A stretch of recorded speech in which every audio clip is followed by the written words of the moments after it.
I would definitely say that the European car industry has basically had a slap in the face since these new Chinese EVs have rocked up on our shores. So I'm possibly wrong, but I feel as though some manufacturers are coming across a bit nervous. Maybe. What do you all think about that? Like in the last video, talking about where Jim Farley, the CEO of Ford, he said a few things, and they just sounded a bit nervous. And they know they've got to face up to these Chinese EVs and the fact that people actually really like them and they're buying them and they are actually really competitive, very, very good. I feel as though there was a sound of foreboding from Jim Farley. So it's happening over Europe too, not just in Ford, not just the Ford company are feeling this. So the EU are now trying to stop these new Chinese EVs coming by strategizing, and more than likely they're going to stick on some sort of tax, saying that it's an imported car or an imported car from China. We already know that they've sent some people to go and observe and prod and probe a little bit into the Chinese EV market, because basically the Chinese state has been giving some really good subsidies to its manufacturers, like BYD, SAIC. Obviously, SAIC is state-owned, MG, for example. So they're helping their businesses do well. Those businesses are now going global, and the EU don't like it. So it's very creative stuff, isn't it? They're going to just tax them. Now the EU have been pushing for carbon neutrality, one thing at a time, and our rules have been changing about what can we drive, where can we drive it, the size of its engine, how smelly is it, basically. Even a friend of mine called Mark in Amsterdam, he has a boat that he won't be able to drive into the city canals after 2025. I think it's like January 2025. And there are some weird rules amongst some of these good ones. There are some weird ones too. So I suspect that if Europe as a whole and the EU don't get this right, then for 720 million people, that's how many people live in the EU or in Europe, it will get noticeably poorer, I think, in the next 20 years, relative to some other places in the world. I think that the difference in wealth in the EU versus, say, America or China or other places will start to maybe shift a little bit, because this is a very, very big industry. So if we start sending massive wads of cash out of our local economy to Asia, then we will quite possibly at least feel it. It's basic mathematics. If you check out how much we spend on cars in our area, it is huge money. So the bloc's ability to produce vehicles and parts is fantastic. For example, take Slovakia. Today the country is the world leader in cars made per capita, boasting 4 leading original equipment manufacturers. That's what OEM stands for, original equipment manufacturers. So they make parts, basically, including Volkswagen, Kia, Stellantis, Jaguar Land Rover, same thing, I think, isn't it? So Volvo are also coming too, so they'll be making parts in that area there too. Since the mid-90s, the automotive industry has significantly boosted Central Europe's economic alignment with Western Europe, as evidenced by a manifold increase in GDP per capita, according to the European Commission. So now the region faces a crucial economic shift with the acceleration of car electrification. The taxing is going to be very, very different, how much fuel we use. The movement of money definitely changing, and cars are a huge market, like I've already said. The EU's focus on domestic production and the rise of Chinese EV brands in the European market has shifted. So definitely these things are being watched very, very closely now. The transition to electric vehicles basically brings with it big challenges for OEMs and subcontractors, requiring lots of adaptation and changes in production.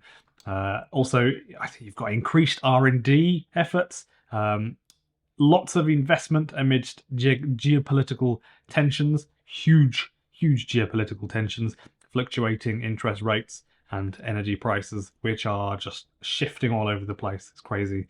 And I know in Norway, briefly, there was a time where I think they were sending loads of their energy to the mainland, to the continent, and then they charged Norwegians very, very, very high electricity rates. And it was, I think in some parts it was tenfold briefly at one point for some people. They were paying huge amounts for their electricity. And yeah, there's a lot to be said about that. If I had to pick one word to explain the new vehicles arriving from China, I would say refreshing.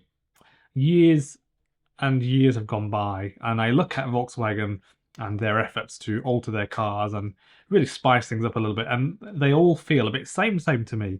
Mostly lovely, really nice to drive, a little bit unreliable at times, nothing interesting or special. So just, I would say these Chinese EVs coming, like the Dolphin and the Seagull, the MG4, really refreshing and very nice. And the price of them is nice too, I think. So the new cars from BYD, definitely different, well priced, do a good job of being a car and then an electric car as well, which is what people want, and they don't want to keep, because I know if I go to Volkswagen, I will pay what I could pay BYD, but I'll pay more because it's a Volkswagen, and there's really no difference. I don't think there's much difference at all. It's just that we know Volkswagen, but we also know that Volkswagen used to make great cars in the 80s and 90s, and they've become quite a lot crapper in the last 10 or 20 years, even though they're still decent cars, not as good as they used to be, that's for sure. Even DW, the YouTube channel, a German company, they have also made a video saying basically, why have Volkswagen become crap in the last 20 years? And I think it's a bit true relative to what they were. They were really good. So I think legacy brands now, I think, are clicking on that there are huge amounts of people that have literally just been sat in the wings waiting for an enticing EV to come to market. And the Chinese, without doubt, got there first. And now manufacturers like Volkswagen, a little bit shook up, a little bit caught off guard, I think. A big Chinese manufacturer vehicle presence may intensify Central Europe's interdependencies with Beijing at a time when basically Brussels is looking into potentially unlawful subsidies on Chinese EVs from Chinese manufacturers. So that's kind of like what I said. And the origin of the investments increasingly matters these days.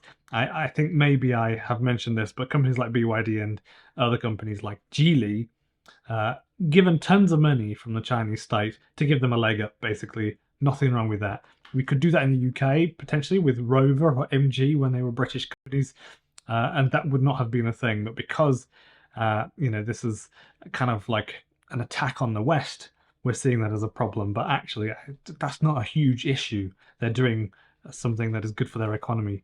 There is also a big concern that the talent pool in places like Slovakia, where a lot of car parts are designed and produced, is getting smaller. So companies like Volkswagen have started to run their own courses, increasingly so.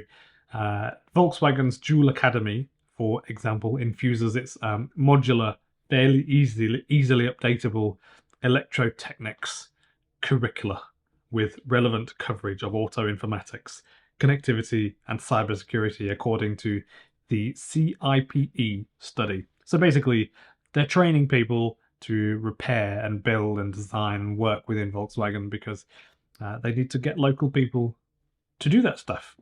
So in conclusion, the EU and Europe is a bit nervous, I think. They're trying to thwart the uptake of Chinese EVs and stop people wanting to purchase them because maybe they can add a tax to it to make it a bit more expensive, aligning it more to like the same price as Volkswagen, for example, with that tax on it, by pushing local brands and adding that tax to EV imports. It's a really sad thing, isn't it? So we need to make sure that we are able to produce our own cars here in Europe. Nothing wrong with that. And EVs famously have a bit of a list of suppliers and a huge supply chain, most notably the battery, which is something that you need to order in huge numbers. If you go to Cattle and say, can I have 24 batteries, they probably won't serve you, but you have to order, kind of like what Volkswagen or Ford have done, and you order 150,000 vehicles worth of a battery. Basically, that is what you do. They produce that, and then they send it to you. You can make the battery, or they can put it into the casing of the battery, which goes into your car. So that's how this is working. We need to get manufacturers like Fiat, Volkswagen, to really properly 100% commit to making good EVs at a good price, because otherwise they have basically lost at this point. They're not going to come back from this. We don't want overpriced posh EVs for well-off people, because 3/4 of the population of Europe identifies as working class. Most people are not buying brand new 40,000 euro cars. Most people don't want to do that. So we need cars exactly like the BYD Seagull, even if it's taxed to high heavens. If it's 20,000 euros, it will sell. And if it's 22,000 euro, it will still sell, but maybe just less. That is great for us consumers, but not for Volkswagen, who are firmly in the pockets of the EU. So what do you all think? I know this is a touchy subject, isn't it? I know what you're thinking. So has anybody noticed a bit of a mad rush to get this EV business sorted in the EU by big brands? I feel as though I've seen this for sure. A lot of stress, a lot of tension. We're in the EU. They've been lagging behind, dragging their heels, a bit like Toyota and Honda. And these Chinese people over there, they're making great cars, shipping them over here, and we're buying them because we know that they're very good. So Volkswagen, of course, are now panicking. So thanks for watching, and please consider subscribing. I make these videos every day. My name is Ben Alexander, and yeah, thank you for watching.